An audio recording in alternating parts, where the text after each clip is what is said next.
Dechrau'n amla fi'n y lawr yma wyt ti'n 9 gloch. Wedyn i cael chat am ac y garddwr. A wedyn ni cario ymlaen a chwynnu neu beth bynnag yn ei wneud.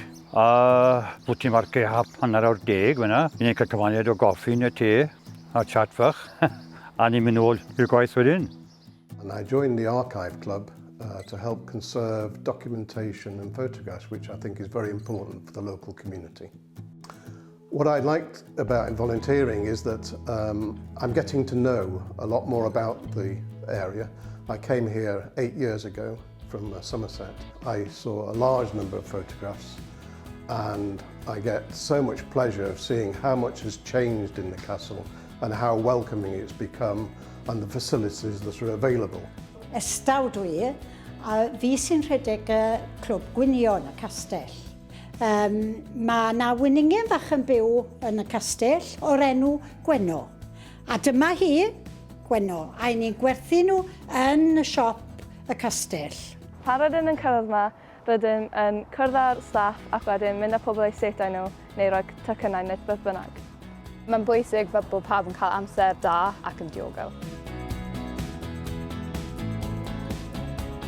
It's quite flexible here.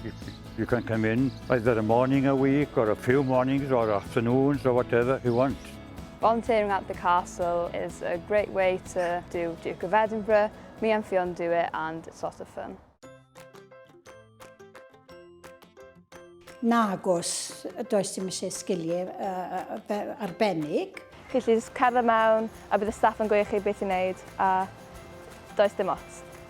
Oh, I enjoy being in the castle, doing the work and volunteering. We are a team here and we have such a lot of fun and of course there are perks. Rydw i wedi gweld concert am ddim a gallu cwrdd â pobl newydd.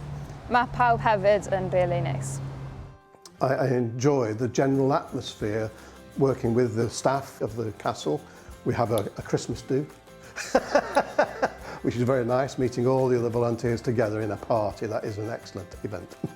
Fi'n meddwl fod y gymuned yn bwysig i'r castell, a mae'r castell yn bwysig i'r gymuned. Dyle'r ddoi i helpu gilydd mwyn y lai. Os ych chi am ddod i Gwirfoddoli, dewch. Ni'n rhan o dîm a ni'n enjoy. Ni'n cael lot o sport. So dewch ato ni. A fydd e'n lot o help a fyddwch chi'n enjoyo fe.